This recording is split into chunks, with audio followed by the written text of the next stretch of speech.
감사합니다. 우리 메이커스 안에서 또 이렇게 하나님 앞에 찬양하고자 하시는 분들이 있으면 또 마음 합하여서 또 면례회나 팀장님들 통해서 준비해 주시면 함께 기쁨의 예배 드릴 수 있을 것 같습니다. 자, 우리 말씀 한번 같이 보도록 하겠습니다. 아까 봤었던 마가복음 4장과 사도행전 12장을 같이 보려고 하는데요. 이유가 있습니다. 그리고 가능하면 사도행전 12장도 손가락으로 껴놓으시면 조금 더 좋을 것 같습니다. 자, 오늘 본문은 사도행전을 중심으로 마가복음을 같이 링크해서 볼 예정입니다. 그러니까 어떻게 보면 메인이 사도행전일 것처럼 보이실 거예요. 그렇게 이해하고 보시면 됩니다. 오늘 사도행전의 본문은 굉장히 충격적인 사건으로 시작이 됩니다.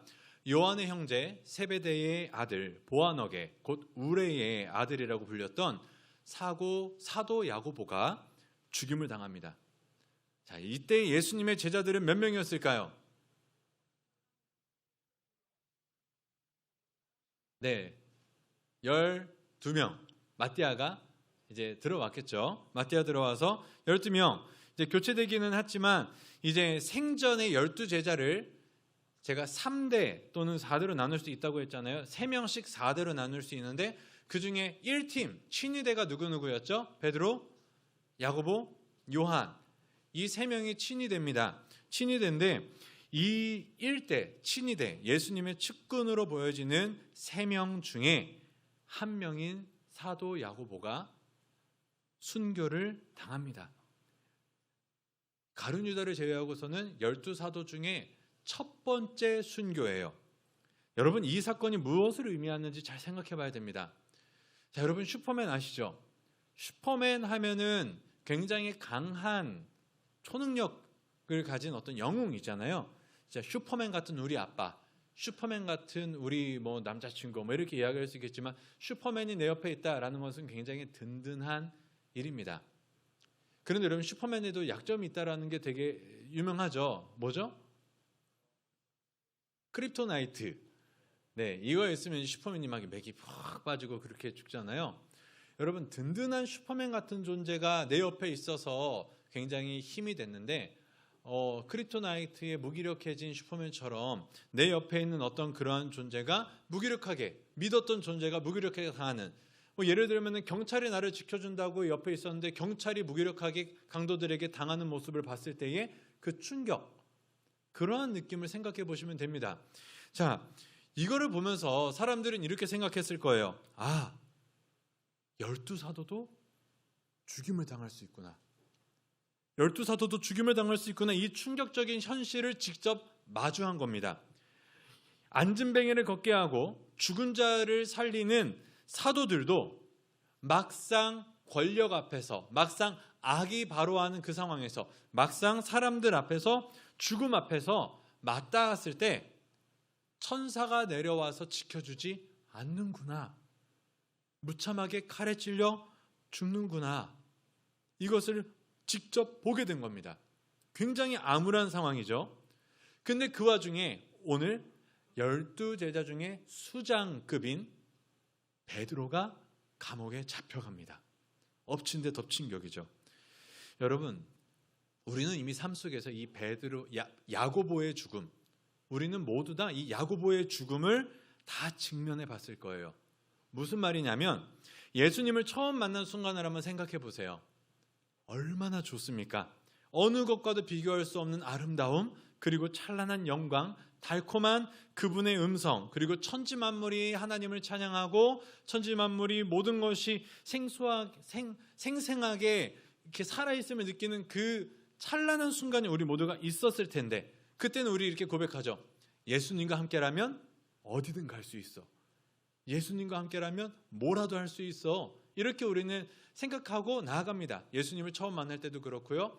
수련회 끝나고 나서도 그렇고요. 이런 이야기들을 많이 갖고 있죠.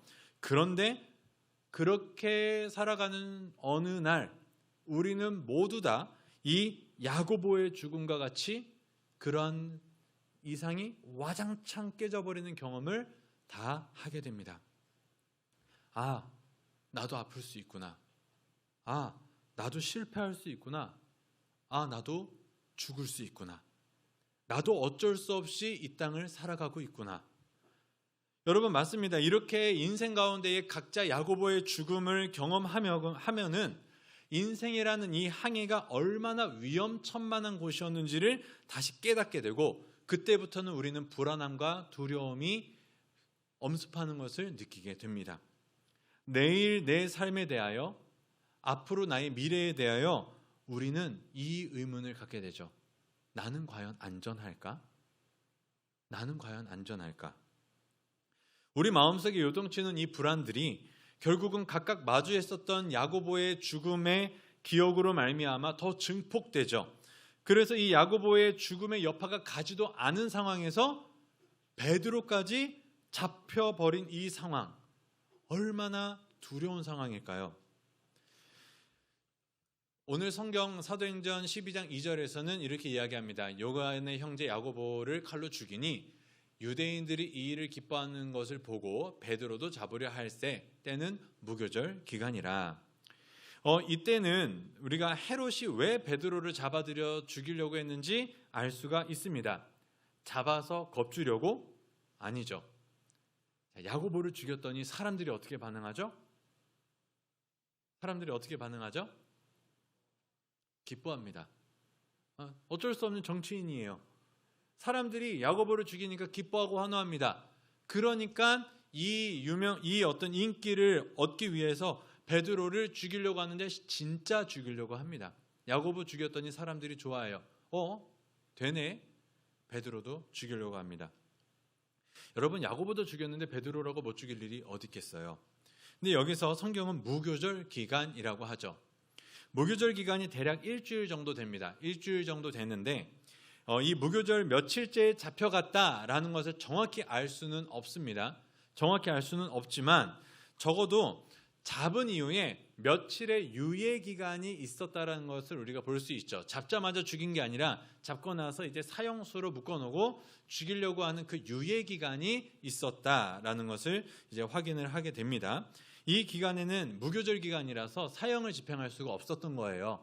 그러니까 며칠에 잡아갔는지 모르겠지만 어쨌든 무교절이 끝난 이후에는 죽이려고 했었던 거죠.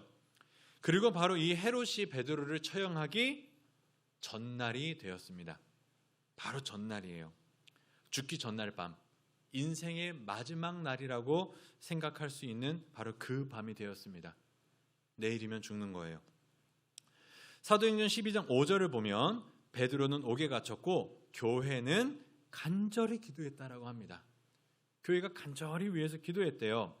그런데 이게 그냥 기도했을까요? 아니죠. 금식도 했을 거고요. 같이 통성으로 기도했었을 거고요.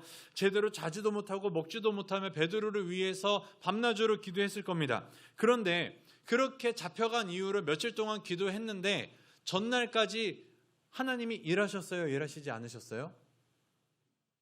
일하시지 않으셨습니다. 전날까지 아무런 일이 일어나지 않아요. 그러다 보니까 며칠이 지났는데도 아무 소용이 없는 겁니다. 교회가 모여서 기도했는데 아무런 응답이 없어요. 내일이면 죽는데, 내일이면 끝인데. 게다가 얼마 전 여러분 로마에서 무슨 일이 있었을까요? 예수님이 죽으셨다가 부활하셨습니다. 돌문이 열리고 시체가 사라졌어요. 많은 이들이 예수님의 살아있는 것을 보았습니다. 그때 이 로마에서 어떻게 했었는지 기억하시는 거 한번 기억해 보시면 좋을 것 같아요. 경비병들을 세웠습니다. 경비병들을 세웠는데 돌문이 열리고 천사에 압도당해서 경비병들이 도망갔죠. 이 사실을 본 경비병들에게 어떻게 했죠? 로마에서 그 유대 지도자들이 뇌물을 주면서 도둑이 가져갔다 해라. 뇌물을 주면서 도둑이 가져갔다 해. 이렇게 이 사건을 무마하려고 합니다. 그 말은 무슨 말이냐면 예수님도 부활해서 사라졌어요.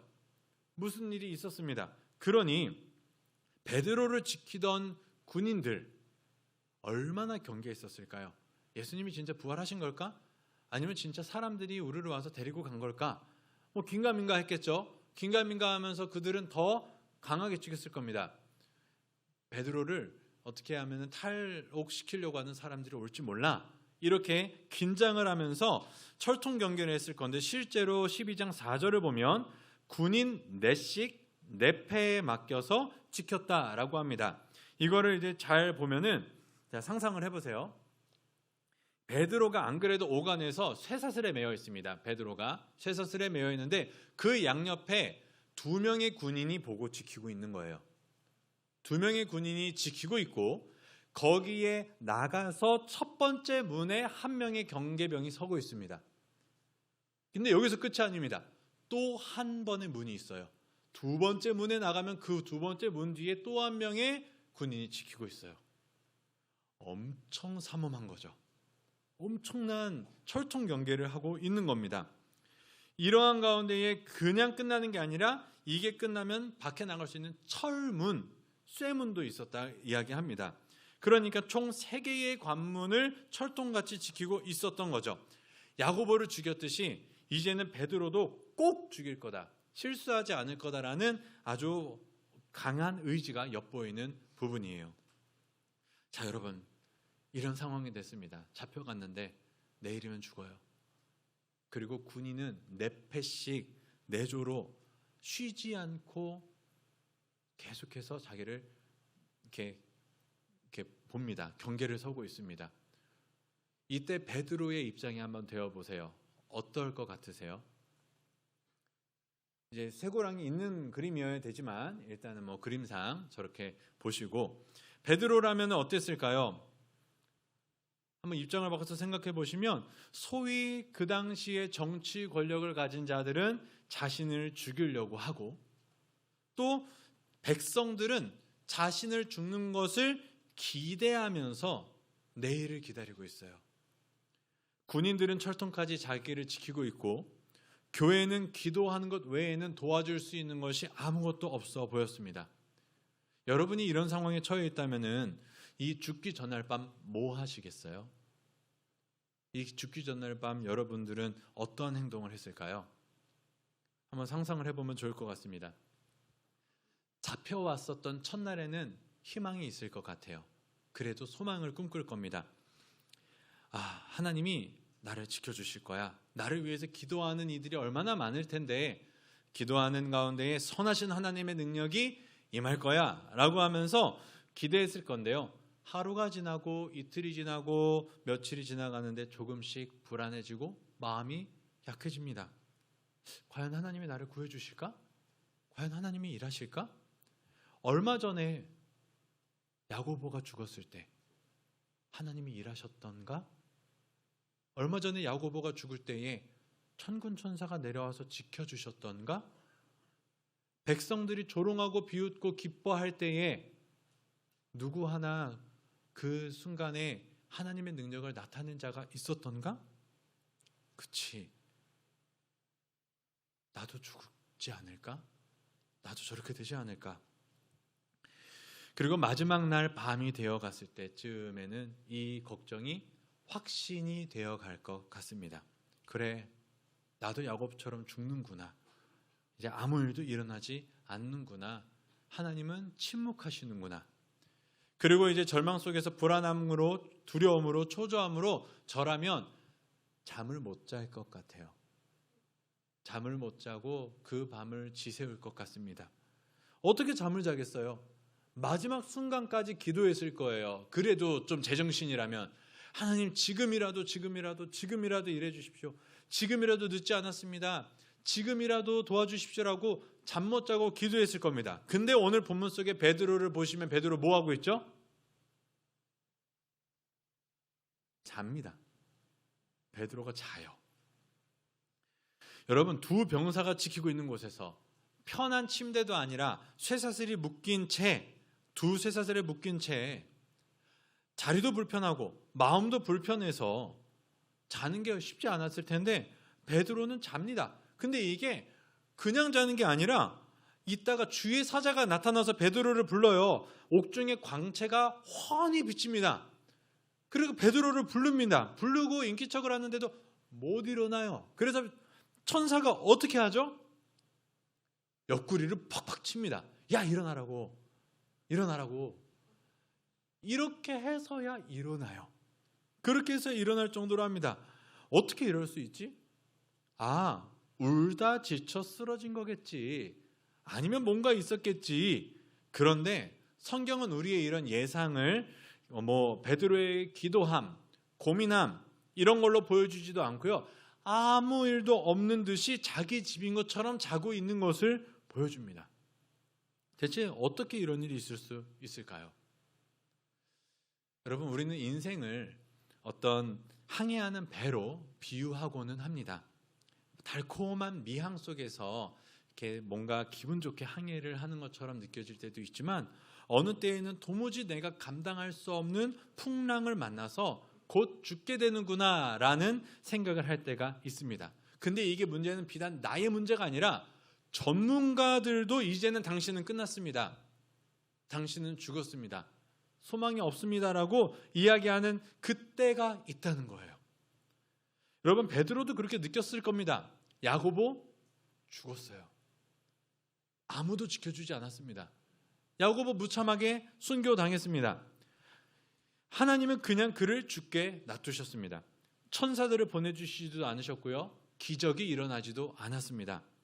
우리야 결과를 아니까 베드로에게 이제 천사가 나타나서 옥문을 열고 구해줄 거야라는 것을 알지만 베드로의 입장에서는 누가 그거 기대했을 것 같으세요? 얼마 전에 야고보가 죽었는데.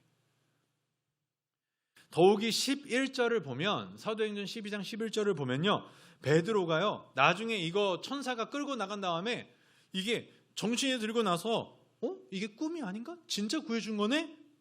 이렇게 고백을 합니다. 무슨 말이냐면 베드로는 자기가 구해질 거라는 생각을 안 했어요. 그런 생각 안 하고 있었습니다. 우리야 이제 천사 곧 나타날 거야 이렇게 보지만 베드로는 그 당시에 기대하지 않았어요. 그냥 끝났구나라고 생각하는 것처럼 보입니다. 구해질 거라는 상상을 안 하고 있었어요. 그런데 문제는 교회를 보시면, 교회의 모습을 반대로 보면 사도행전 12장 하반절에 가면 베드로뿐만이 아니라 그를 위하여 모여서 기도했었던 교회가 있는데, 그 교회에 베드로가 이제 그 감옥을 나와서 찾아가니까 그 앞에 로데라는 어린아이가 이제 베드로가 왔어요. 베드로가 감옥에서 나왔나 봐요. 베드로가 여기로 왔어요. 라고 문을 두드리는데 정작 그곳에서 모여서 기도하던 어른들, 기도하던 교회가 어떻게 반응하는지 기억하시나요? 보시면 이럽니다. 야, 너 미쳤냐? 미쳤냐? 그거는 베드로의 천사일 거야. 베드로가 이미 죽었어. 그래서 천사로 온 걸 거야. 지금 이게 기도하고 있는 교회에서 나온 이야기예요. 기도는 합니다. 베드로를 구해 주십시오. 베드로를 구해 주십시오. 기도하는데 정작 베드로가 나오니까 그 어린아이가 베드로가 왔어요 라고 이야기하니까 기도하던 교회가 아멘, 하나님의 뜻이 이루어졌습니다 라고 하는 게 아니라 너 미쳤냐? 베드로가 어떻게 나와? 감옥에 있는데. 뭘 위해서 기도하고 있었던 거예요, 교회는? 이 모습이 보여집니다. 여러분, 근데 우리 모두 다 그러지 않나요? 우리 모두 다 야고보가 죽었다, 그러니까 베드로도 죽을 것이다 라고 생각하는 게 당연한 거잖아요. 당연한 합리적인 생각이잖아요. 여러분, 어떤 사람들에게는 시한부 불치병에 걸려서, 어떤 사람에게는 도무지 회생 불가능한 어떤 경제적인 파탄에 이르렀을 때, 어떤 사람에게는 그 누구도 상상하기 싫은 일이 하필 나에게 닥쳐서 내 인생은 끝났구나, 더 이상 소망이 없구나라고 생각하는 그 상황 속에서, 이런 인생의 풍랑 속에서 여러분, 우리는 소망보다는 이미 죽어버린 야고보가 생각이 나는 게 당연합니다. 그게 어떤 상황이에요? 나와 같은 상황 속에 있었던 사람들은 어떻게 됐지? 나와 같은 기도를 했던 사람들은 어떻게 됐지? 여러분, 그런 생각 안 해보세요? 암에 걸린 사람 어떻게 됐었던가? 죽었지. 온 교회가 마음을 다해서 기도했지만 아무 일도 없이 죽었지. 또 그 외에 그것뿐만이 아니라 여러 가지 파탄이 나서 길거리에 나앉고 자녀들까지 가난의 고통을 당하고 있는 자들, 그렇게 하나님 앞에 성실히 일하고 기도했지만 하나님이 복의 복을 주셨던가? 그 자녀들은 뭐 하고 있지? 여전히 가난에 허덕이고 여전히 빚에 쫓기고 여전히 눈물로 인생을 살아가는 모습을 보면서 나도 하나님이 도와주실 수 있을까? 그것뿐인가요? 불합리한 세상 속에서 인생이 억울함을 당하고 인생이 여러 가지 고난을 당할 때에 하나님 앞에 순전히 모여서 기도하고 눈물을 흘렸던 자들의 결과가 어떻게 됐지? 다 하나님이 도와주셨던가? 천사들이 도와주셨던가? 아니지. 그 인생 다 파탄 났잖아. 그 인생 다 어그러졌잖아. 그런 생각을 하면서 여러분, 우리도 동일하게 교회와 같이 기도는 하는데요, 그 기도가 이루어질 것이라는 소망을 갖지 못합니다. 베드로가 돌아왔다라는 그 소식을 듣고서는 야, 너 미쳤냐? 베드로가 어떻게 살아 돌아가는 것처럼 하나님이 나를 도와주실 거라는 그 소식을 듣고서도 이미 우리 마음속에는 안 될 거야 라는 그러한 절망이 가득 차 있는 어떤 패배의식 같은 게 우리 가운데 어떻게 보면은 자리하고 있는 것, 생각해 볼 필요가 있습니다. 여러분, 근데 우리가 여기서 마가복음을 한번 봤으면 좋겠어요. 이 예수님이 갈릴리 호숫가를 넘어가는 이 순간 풍랑을 만나서 잔잔케 하신 이거는 마태, 마가, 누가에 다 나옵니다. 병행 본문에 다 있는 거예요. 그런데 여기서 굳이 제가 마가복음을 선택한 이유가 있습니다. 자, 본문을 보시면 때는 날이 저물 때에 예수님께서 제자들과 함께 갈릴리 호수, 갈릴리 바다를 건너고 있습니다. 갈릴리 호수는요, 근데 굉장히 변화무쌍한 곳이에요. 굉장히 변화무쌍한 곳이라서 밤에는 배를 띄우지 않는 것이 원칙이었다고 합니다. 그런데 제자들 중에 함께 탔었던 제자들 중에 다수가 이 갈릴리 호숫가에서 태어나서 자란, 또 거기 위에서 먹고 산 직업을 갖고 있는 어부들이에요. 직업 어부들. 바다 이 갈릴리 호수의 잔뼈가 굵은 자들, 전문가들이었습니다. 그러니까 누구보다 이걸 알고 있어요. 그러니까 이 밤에 배를 띄워서 가는 것은 비정상적인 거예요. 하면 안 되는 겁니다. 그런데 지금 누가 저쪽으로 건너가자고 이야기하시죠? 예수님께서 이야기하십니다. 예수님께서 우리가 저편으로 건너가자, 해가 저물 때에. 원래는 하면 안 되는데 결국은 예수님 때문에 날이 저물었어도 배를 띄우고 이제는 해가 지고 밤이 어두워진 상황입니다. 그 상황 속에서 큰 광풍을 만나게 됐고 배에 물이 부딪혀 와서 이제 배에 물이 가득 찼다. 즉 이제 침몰하기 직전이다라는 아주 긴박한 상황에 맞닿게 되는 거죠. 그런데 여기서 제가 이 병행 본문 안에 있는 이 본문 중에 마가복음을 선택한 이유가 있는데, 바로 마가복음은 그 중에서도 제가 계속 말씀드렸죠. 특별히 보지 못하는, 깨닫지 못하는 제자들의 모습을 마가복음은 잘 보여주고 있다라고 말씀을 드렸습니다. 자, 오늘 마가복음 본문이에요. 큰 광풍이 일어나며 물결이 배에 부딪혀 들어와 배에 가득하게 되었더라. 예수께서는 고문에서 베개를 베고 주무시더니 제자들이 깨우며 이르되 선생님이여, 우리가 죽게 된 것을 돌보시지 아니하시나이까? 라고 이야기를 한다고 합니다. 여기서 예수 그리스도를 바로 보지 못하는 제자들의 영적인 상태를 마가복음이 굉장히 맛깔나게 보여주는데, 그게 뭐냐면, 자, 예수님을 부르는 호칭을 한번 보십시오. 원어가 다 다르긴 하는데요, 한국어 번역으로 볼 때 아주 맛깔나게 번역을 했어요. 자, 마가복음에서 예수님이 주무시고 계실 때 제자들이 이 풍랑 속에서 예수님을 어떻게 부르는지 우리가 한번 같이 제자들의 입장이 돼서 불러보겠습니다. 시작. 선생님이여, 우리가 죽게 된 것을 돌보지 아니하시나이까? 자, 이렇게 부르죠. 그런데 다른 병행 본문인 마태복음과 누가복음을 한번 같이 보면 여기선 선생님이여 라고 불러요. 하지만 마태복음, 누가복음을 보시면, 자, 한번 같이 마태복음 읽어보겠습니다. 시작. 그 제자들이 나와 깨우며 이르되 주여 구원하소서, 우리가 죽겠나이다. 누가복음도 읽겠습니다. 시작. 제자들이 나와 깨워 이르되 주여 주여 우리가 죽겠나이다 한데 예수께서 잠을 깨사 바람과 물결을 꾸짖으시니 이에 그쳐 잔잔하여 지더라. 자, 본문은 다 달라요. 마태복음은 큐리에라고 합니다. 이게 주여예요. 큐리에, 주여. 그리고 누가복음도 에피스타타, 이것도 주여예요. 맞아요. 주인님, 주님.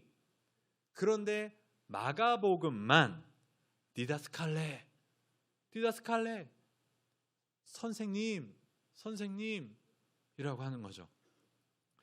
마태복음과 누가복음은 예수님을 향하여 주여, 주여 또는 주님, 주님 이렇게 부르면서 바라보지만 마가복음만은 주님이 아닌 선생님으로 예수님을 보고 있다라는 거예요. 그들의 영적인 상태가 지금 이런 상태입니다. 예수님을 하나님의 아들 주님으로 보지 못하고 일종의 선생님, 랍비 뭐 이런 존재로밖에 아직 보고 있지 못합니다. 그러면서 이야기하는 거죠. 선생님, 우리가 죽게 되었습니다. 왜 안 돌아봐 주세요? 뭐 하고 계세요? 왜 주무세요? 이야기하고 있는 거죠. 우리가 잘 알듯이 예수님께서는 일어나셔서 이야기합니다. 잠잠하라, 고요하라. 그러고 나니까 말 그대로 사나운 바다가 잠잠게 되었어요. 여러분, 우리가 왜 갑자기 복음서의 이 이야기를 회상했는지 아시겠어요? 지금 이 광풍 속에서 위태로운 배 안에 누가 있었을까요? 제자들이 있었는데 그 중에 베드로가 같이 타고 있었어요. 베드로가 그곳에 있었습니다. 베드로가 지금 여기에 있었어요. 그는 어부였습니다. 베드로는 어부였어요. 그렇기 때문에 지금 이 상황의 심각성을 누구보다 잘 아는 상황이었습니다. 이게 베드로뿐만이 아니라 야고보와 요한을 포함해서 그곳에 있었던 어부 출신의 제자들이 더 있어요. 그런데 이 광풍 앞에서 어떻게 하냐면 무기력해집니다. 그 말이 무슨 말이냐면 제자들이에요. 또 어부들이에요. 전문가들이에요. 그러면 예수님이 주무시고 계실 때 어느 정도 바람이 일고 풍랑이 일면 예수님 깨워서 어떻게 할까요? 묻는 것보다는 내 전문성을 갖고 내 안방인데, 내 앞마당인데 그 갈릴리 호수가 우리들의 전문성을 갖고 그 바다를 헤엄쳐 나가는 게 더 효율적입니다. 그렇게 하는 게 더 맞아요. 굳이 목수 출신인 예수님 깨워가지고서는 알지도 못하는 거 이렇게 더하는 것보다는 그들이 하는 게 맞는데, 지금 이 상황, 왜 우리 죽게 놔두십니까? 쭉 일어나 보세요. 우리 죽어요. 우리 죽어요. 라고 이야기하는 이 상황을 돌이켜보면 전문가들이 봤을 때에 어떻게 판단한 거죠? 이제는 끝이다. 이제는 소망이 없다. 이 배에, 이 풍랑에 우리가 전문성을 갖고 아무리 용을 써도 이제는 끝이다. 어떻게 이 상황을 타개할 수 있는 방법이 없다라는 겁니다. 여러분, 이거 되게 중요한 겁니다. 전문가이기 때문에요, 경험이 있고요. 경험은 곧 직감을 만들고요. 그래서 그 직감은 그 마음을 무너뜨립니다. 마치 야고보가 죽었어요. 이것을 보고 난 다음에 베드로가 잡혀갔을 때에 그것은 이미 나도 죽겠구나라는 그러한 마음이 들게 하는 것처럼, 이제 우리의 인생에 살아가는 가운데 거센 풍랑을 만나서 파선 직전에 인생의 딱 그 순간에 섰을 때에는 우리 모두 다 이제 끝났구나라는 것을 직감적으로 안다는 겁니다. 여기선 이제 하나님이 일하시지 않겠구나. 여기선 이제 끝났겠구나. 나는 야고보처럼 죽는구나. 그런데 여기서 마가복음의 누군가의 고백, 예수님 왜 이리 무심하십니까? 왜 우리를 돌아보지 않으십니까? 지금 주무실 때입니까? 왜 아무것도 하지 않고 계십니까? 라고 하는 이 고백이 어쩌면 베드로의 고백은 아니었을까 상상해 봅니다. 누가 이야기했는지 모르겠어요. 모두가 아우성됐겠죠. 그 중에 베드로 얼마나 성질 급해요. 나중에 말고의 귀 칼로 해 죽이고 말만 먼저 앞섰는 사람이었는데, 그러니까 베드로 이때 이 얘기 안 했겠습니까? 예수님 뭐 하세요? 예수님 지금 일해야 될 때입니다. 예수님 일어나셔야 돼요. 뭔가 하셔야 돼요. 그런데 이 베드로의 갈급함 또는 누군가의 제자들의 갈급함 속에 예수님이 어떻게 대답했는지를 기억해 보셔야 됩니다. 우리 마가복음 4장 오늘 본문에서 예수님의 대답, 어찌하여 이렇게 무서워하느냐. 그리고 뭐라고 하시죠? 너희가 어찌 믿음이 없느냐. 여러분, 그랬습니다. 파산 직전에 배 안에서 주무시는 예수님을 보고서는 이해할 수가 없었어요. 전문가들이 봤을 때에 이건 이제 끝났는데, 이건 이제 도무지 회생이 안 되는데, 그 와중에도 주무시고 계시는, 아무것도 안 하고 계시는 예수님을 보니까 속이 터지는 겁니다. 화가 나기까지 합니다.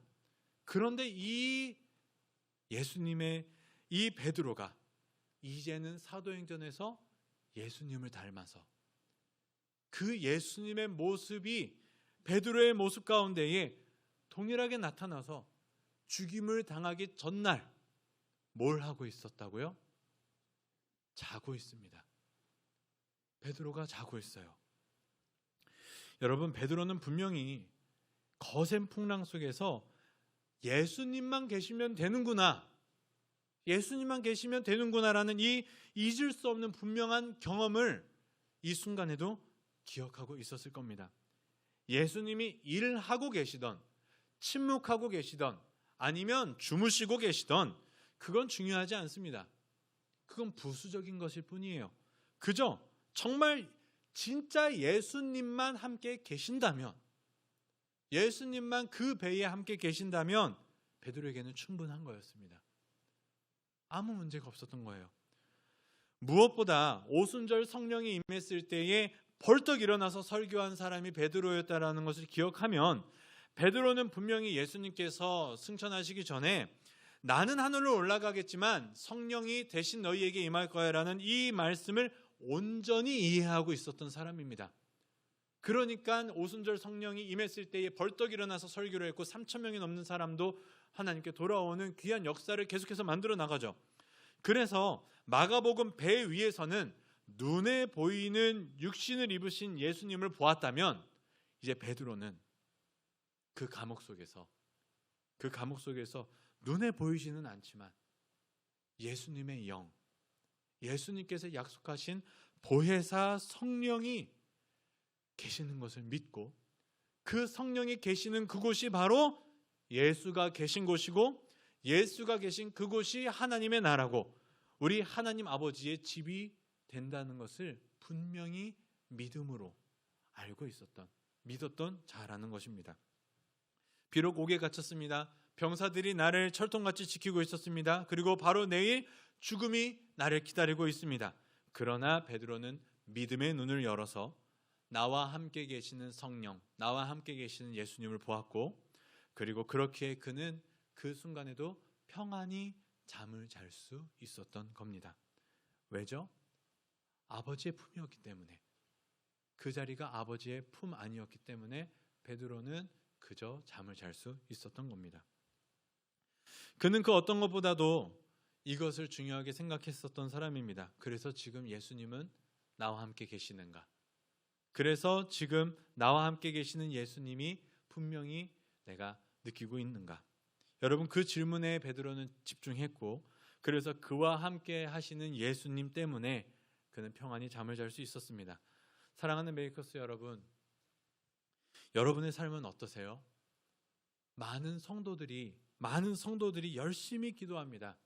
열심히 기도하면서 처절히 밤낮으로 금식도 하고 울부짖고, 새벽에도 금요기도회도 또 메이커스도 금요 집회 이후에 이곳에 모여서 기도하는 자들도 있습니다. 그런데 정말로 하나님께서 우리의 기도를 듣기는 하시는 건지 무심하다 생각할 정도로 하나님은 침묵하는 듯 보입니다. 기도를 하는데 태양이 동에서 서로 흘러가듯이 우리의 인생 대부분이 내가 예상한 대로 돼요. 전문가들이 예측한 대로 갑니다. 육신을 괴롭히는 질병들도 기도에도 사라지지 않고요. 심지어 성도들을 죽음에까지 넘겨주는 듯 하기도 하며, 우리의 비참한 상황은 전혀 나아지지 않고 도리어 악랄하게 우리의 삶을 옥죄어 옵니다. 각자 여러 문제들을 놓고 기도는 하지만 해결되는 것은 거의 없고, 또 해결되는 것, 바뀌는 것 아예 없어 보입니다. 그래도 기도하는 순간만은 소망이 있는 것 같아요. 기도하는 순간만은 마음이 평안한 것 같아요. 근데 기도 끝나고 눈을 열어서 내 삶의 주위를 둘러보면 죽어버린 야고보가 보입니다. 죽어버린 야고보가 보여요. 그리고 나를 올가매고 있는 쇠사슬, 내 옆에 서 있는 병정들이, 나를 감싸고 있는 감옥이, 철문이 보입니다. 그때에 예전에 파도를 만났었던 제자들, 베드로는 외쳤습니다. 그리고 오늘날의 동일한 그리스도인들도 동일하게 부르짖습니다. 예수여, 내가 죽게 됐습니다. 나 이제 끝났습니다. 지금 주무실 때가 아닌데, 일어나셔야 되는데, 이제는 일하셔야 되는데 내 인생을 돌아봐 주세요. 바로 내일이에요. 바로 내일입니다. 그러나 우리 주님께서는 말씀하시죠. 너 대체 뭘 받길래 이래? 대체 왜 그렇게 조급하니? 아니 하나님, 주님, 저 성난 파도가 보이지 않아요? 내가 어부 출신입니다. 어떻게든 열심히 해보려고 하는데 안 돼요. 이제 끝났어요. 늦었어요. 어떻게 주무실 수가 있어요? 하지만 주님이 말씀하시죠. 내가 지금 너와 함께 있는데, 내가 지금 이 배에 같이 타고 있는데 어찌하여 불안해하는가? 어찌하여 이렇게 무서워하는가? 왜 이렇게 믿음이 없니? 우리는 모든 상황 속에서 다른 무엇보다 예수님이 함께 계시는지를 가장 먼저 확인해 봐야 합니다. 거센 파도도 죽음의 칼보다 더 두려운 것은요, 인생의 어떤 항해하는 순간 가운데에 예수님이 안 보이는 것, 그게 제일 무서운 거예요. 그게 제일 끔찍한 상황인 겁니다. 지금 잔잔한 파도를 걸어가 항해하고 있는 것 같아도 아유 좋다, 아유 행복하다, 이렇게만 가면 좋을 텐데 라고 생각하는 그 순간 뒤돌아보니 예수님이 안 보여요. 그러면 그게 제일 무서운 일입니다. 여러분 어떠세요? 모든 것이 다 준비되어 온 것 같고, 모든 것이 완벽한 것 같고, 모든 것이 잘 가고 있는 것처럼 보이는데 그 인생의 항해 속에 예수님이 여러분 보이십니까? 타이타닉이 침몰했듯이 그 배는 언제 침몰해도 이상하지 않을 배예요. 반대로 인생의 어두운 밤, 위험한 항해, 모든 사람들이 다 틀렸다라고 이야기하는 그 순간에도 주님이 나와 함께 계시고 주님이 그 자리에서 편히 주무시고 계신다면 나도 그 자리에서 편히 함께 잠을 잘 수 있는 믿음을 우리는 가져야 합니다. 그곳이 예수님과 함께 계신다면 사망의 음침한 골짜기라도 주님께서 우리를 어떻게 선하심과 인자하심으로 안위해 주시는지를 여러분들 경험하시기를 바랍니다. 그래서 우리 이 말씀 갖고 같이 좀 찬양하고 기도할 텐데요. 우리 아까 불렀었던 주 품에 품으소서 같이 찬양하면서 혹시 우리 청년의 때에 내가 어찌할 수 없는 그 거센 풍랑을 만나서 이제는 나도 끝났구나, 난 어디로 가야 될지 모르겠구나 이렇게 절망하고 계시던가, 아니면은 내 인생의 그 배가, 항해가 이제는 난파당한 것처럼 무기력해져서 이제는 어떻게 해야 될지도 모르는 그때가 됐을 때 우리 한번 주님이 나와 함께 계시는지를 확인해 보며 거친 파도가 날 향해 올지라도 우리가 주와 함께 날아오르는 귀한 역사를 갈망하며 찬양하겠습니다.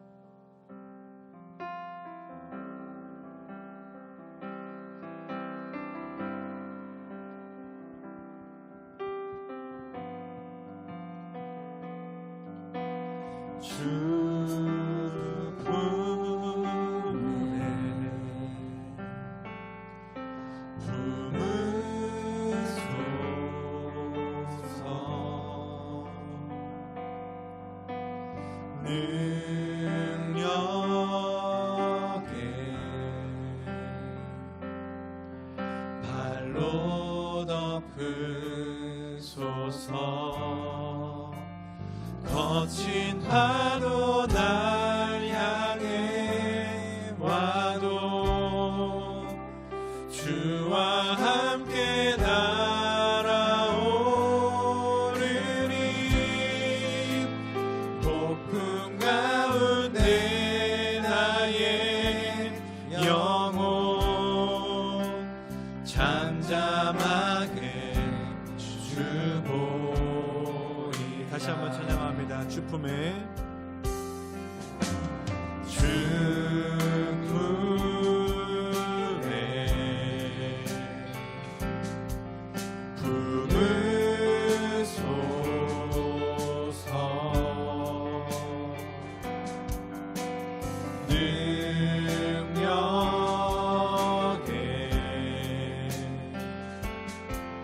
발로 덮으소서.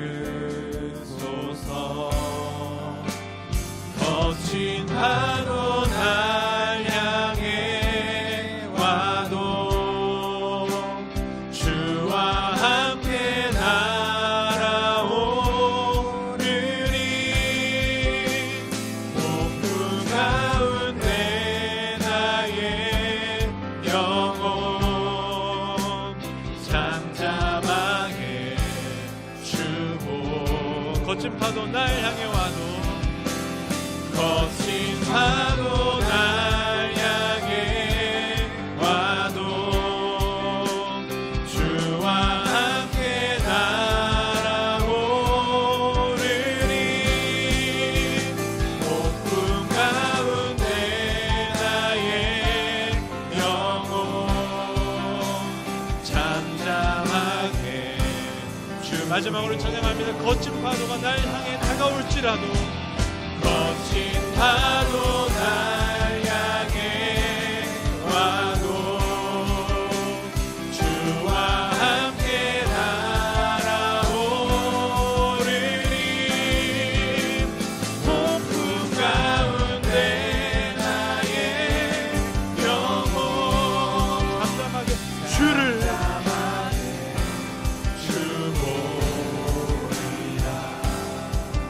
여러분, 폭풍 가운데에 나의 영혼이 잠잠하게 뭘 본다고요? 주님을 보는 겁니다. 폭풍을 보는 게 아니고요, 내 배를 보는 게 아니고요, 나의 생각, 나의 경험, 나의 직관을 보는 게 아니고요, 주를 보는 겁니다. 여러분, 청년의 때 살아갈 때 힘들죠. 내가 어떻게 해보려고 아둥바둥 열심히 해봤지만 안 되죠. 그래서 이야기하죠. 하나님 틀렸어요. 하나님 바로 내일인데 왜 아무것도 안 하세요? 왜 아무것도 안 하세요? 여러분, 그때 다른 것보다 그래서 지금 나의 인생의 배에 주님이 함께 계신가? 함께 계시면 됩니다. 뭘 그렇게 두려워하느냐? 뭘 그렇게 무서워하느냐? 어찌 믿음이 없느냐? 우리 이 시간 여러분의 각자의 인생의 항해 속에서 여러분의 인생의 배를 돌아볼 때에 주님 나와 함께 계시지요? 내 배에 계신지, 내 인생의 항해 가운데 내 인생의 배에 계신지 우리 주님의 이름을 한번 크게 부르고 확인할 때에 부디 모든 이들의 인생 속에 주님 만날 수 있기를 바라고, 혹시 주님이 보이시지 않는다면 간절하게 가장 긴급하게 주님이 보이지 않아요, 내 배에 주님이 보이지 않아요, 주님 함께 계셔주세요. 우리 그렇게 같이 주님의 이름을 한번 크게 부르고 말씀 붙들고 같이 기도하겠습니다. 주여, 우리 이 시간 내일 것을 지체들이 각자의 인생의 배를, 인생의 항해를 놓고 기도합니다.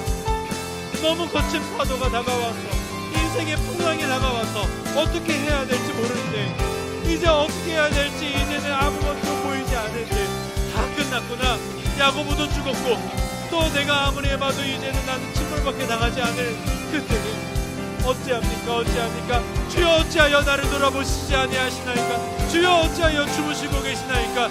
주여 어찌하여 아무것도 하지 않고 침묵하고 계시나이까?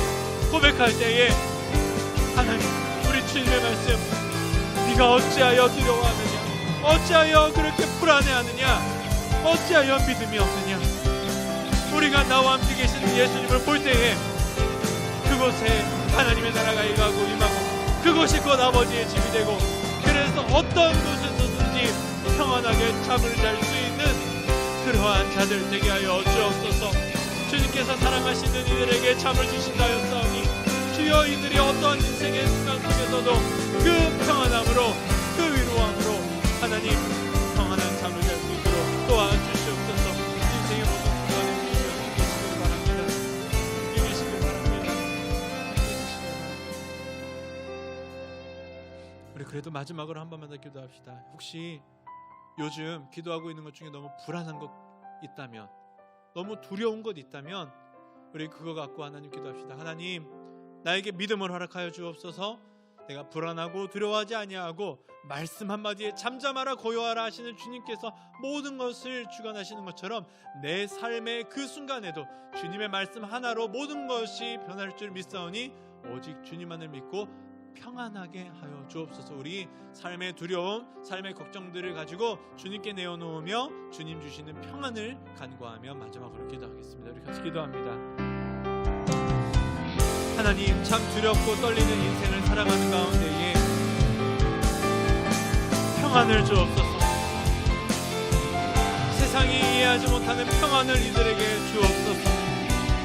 항상 기뻐하게 하시고 쉬지 말고 기도할 수 있는 소망을 주시고 범사에 감사할 수 있는 이유를 주옵소서.